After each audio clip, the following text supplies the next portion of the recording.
పోరాటమన్నది కొత్తగాదే ఓ తల్లి లచ్చువమ్మ. బాపు ఆరాట పడకుంటే రాష్ట్రమేదే నా తల్లి లచ్చువమ్మ.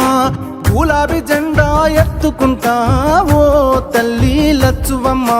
వెనుకడుగు వెయ్యక ముందరుంటా నా తల్లి లచ్చువమ్మ. ఎరువులు ఇవ్వలేని అసమర్థ ప్రభుత్వం, రైతు వ్యతిరేక ప్రభుత్వం. పోరాటం